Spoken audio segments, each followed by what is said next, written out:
bigay lang po tayo ng kaunting reaksyon at opinion dito, no? At ito ay tungkol pa rin siyempre sa ating Bebe Love, sa ating minahal na Chris Pao. Meron po ako nabasa sa isang groups. Ito, babasahin ko po yung tanong niya. May tanong po ako. May nabasa kasi ako sa comment section na isang vlogger din. Totoo ba na gumagawa din daw ng ibang account ang mismong vlogger na kunyari sinisiraan siya o sinasabihan ng masasama sa comment section para makuha ang simpatya o awa ng supporters o viewers, pero ang totoo siya lang din ang account na yon. Sino na ang kaya itong vlogger na to, no? Para namang niloloko lang niya kanyang sarili. Ano yun? Gawa niya, tapos sagot niya. Pero magbasa po tayo ng comment ko, anong mga reaction nila. Ito po. Pwede yan kasi magaling siya magpaikot ng tao. Ay, parang mayroon na akong nalalaman kung sino naman tong tinutukoy na to. At sagot niya, sa bagay, pag yung tao magaling magpaikot, kaya niya ring gawin yan. Gawain naman niya yan, magpaikot ng mga viewers. Mula kay Nanay na Ninita, ngayon ay wala na si Ninita. Punta pa lang. Ay, parang alam ko na yung mga sinasabi nila, no? Pero wag na nating basahin. Parang hindi naman to siguro totoo yun. Baka sa mga basar lang yun. At ito ay isa pa, comment ng terma. Sir Dong Stevie bumalik na ng Australia. May sinabi siya sa vlog na joke lang daw at lahat at hindi totoo. Kaya masaya ako ngayon para sa dalawa, PJ at Chris na. Ano ba, lalo na naman nakakalito to. Dami naman. Ano to, paikot-ikot na lang. Hindi ko maintindihan. Eto pa. Yes, Dam, nakita ko din vlog si Dong Stevie. Sabi niya, hindi totoo lahat na nangyayari. Aha, nauto tayong lahat. Ayun ko, totoo ba to? Kanina ko lang nakita sa YouTube channel bago niya upload. Sabi niya, joke lang ang lahat. Pero si Chris na pinagmukhang cheater, manluloko, at walang utang na loob. Awawang bata. Heist. Isa pang comment, yan pinagselos lang si Pugong ni Dong Stevie if how deep is his love to Chris na. Tinetest lang si Sir Paul, di ba? Only yung matalik na kaibigan niya lang nakakagawa ng biro. Siguro yung mga batika na talaga sa SOCMED makakagawa ng ganon. Kita naman sa magaling magpaikot ng tao basta alam na natin kung sino ang dapat suportan. Siya ang ginamit ng malala, pinagmukhang cheater. Well, dami dito nagagalit. Pero yung isa lang tinutumbok nila. Alam na naman natin kung sino tinutumbok nila dito, no? Pero wag na natin bagitin kasi wag na kasi maraming maapektuhan. Ito pa, baka si marami makuha na views at marami magbasa. Naku, pinagluloko na lang mga viewers, supporters, followers, subscribers, puro na lang pera malaga sa kanila. Alam niyo, sa totoo lang, yung mayayaman na, wag na supportahan. Doon na lang tayo sumuporta sa may hirap. Kasi sila talaga ang kawawa. Tigilan nyo na sumusuporta sa mayayaman. Kasi gusto na lang nila madagdagan ng yaman nila. Huwag niyong panoorin yung mga vlog nila. May hirap na panoorin natin. Galit na galit si ate. Like Chris na gusto niya makatulong sa kapwa natin may hirap.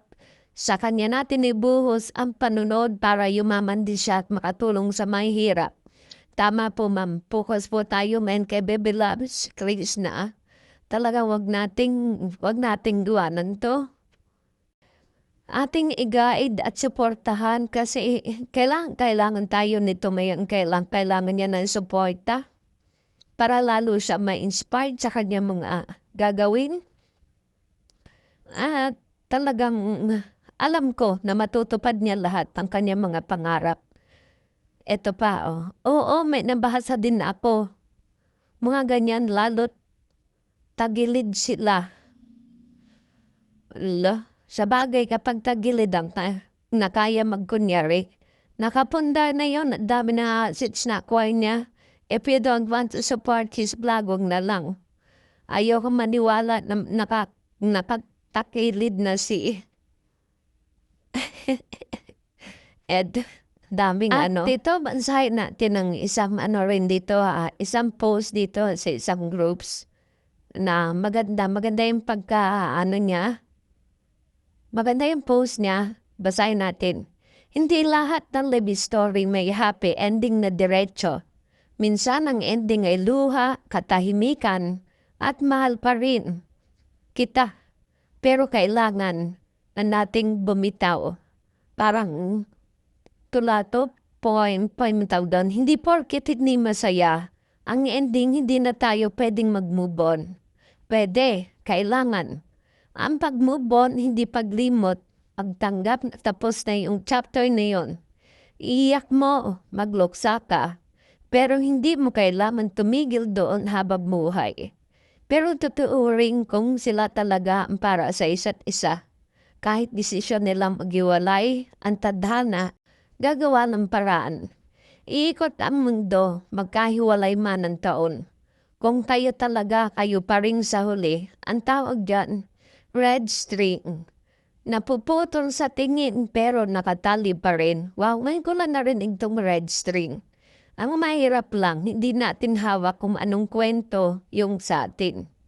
Kaya ang best na magagawa natin, mag-heal tayo ngayon. Huwag maghintay sa baka bumalik para mabuhay ulit. Kung babalik siya at ikaw pa rin ang gusto niya, bonus na lang yun. Kung hindi, at least buo ka na dumating yung taong hindi ka na iiwan. Masakit magmahal na walang kasiguraduhan. Pero mas masakit kung ikaw mismo yung hindi mo mahal. Kasi nakakulong ka pa rin sa nakaraan. Grabe, sakit naman ito. Pero totoo ha. Totoong masakit na may katotohanan lahat ng kanyang mga sinabi. Nakakahanga naman itong nag-post na ito. At sa awa naman ng Diyos, talagang nakikita na ba natin sa ating baby loves kay Chris na okay na siya. Kahit medyo mugto pa rin mata niya, makikita natin na meron siyang peace of mind. Siguro dahil na rin sa natubos niya na yung lupa nila at isa pa rin ay kasama niya ang kanyang pamilya. Nakakatuwa lang na pagmasdan siya na ganyan na masaya, hindi yung malungkot. At isa pa rin wini-wish ko kay Chris na sana matupad rin yung kanyang pangarap. Bukod sa pangarap niya matubos sa lupa, magkaroon ng bahay, sana maging charity vlogger din siya na sikat. At doon napapatunayan niya lahat ng kanyang kakayahan. Hindi man siya makapag-aral.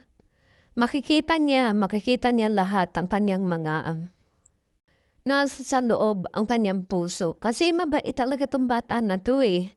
Kita mo naman lahat ng pinagdaanan niya. Lahat ng sakit na pinagdaanan na kaya niya. Na siya lamang isa, na walang nakakalam, hindi natin alam, diba? Kala natin totoo na yung pala teleserye lang.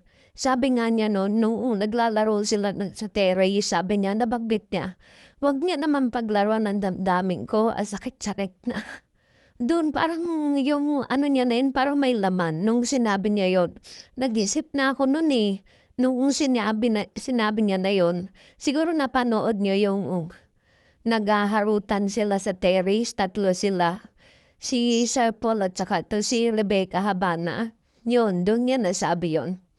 At doon palang nag-iisip na agad ako, habi ko, hala, para may meaning naman yung kanyang sinabi. At talagang totoo, masakit paglaruan yung damdamin mo lalo na't babae. Siyempre, yung alam natin, totoo na, alam natin sila na talaga, yun pala, isinasacrifice ni Krishna yung kanyang damdamin, yung kanyang puso na siguro nasasaktan na siya, umiibig na siya, pero pinipigil niya kasi alam niyang teleserye lang. 'Di ba, para sa atin at para siyempre sa ginagawa nilang teleserye. Yung gano'n, kaya mahirap talaga yung katayuan ni Chris na lalo akong naawa sa kanya at lalo akong humanga sa kanya sa part na yon. Ang bata niya pa, pero ang dami na niyang pinagdaanan na sakit, pait, pero kinaya niya lahat. O 'di ba, sa pantala nung edad kong ganyan, siguro laki lang ako kahit mahirap. O barkada diyan, barkada do'n, pero siya hindi. Ang inuna niya, pamilya niya. O 'di ba? Kaya dapat talaga siyang hangaan at suportahan. Hanggang dulo talaga, andito kami, mga nanay mo at lola, lahat nandito kami sa'yo para sumuporta hanggang sa maabot mo yung rurok ng tagumpay.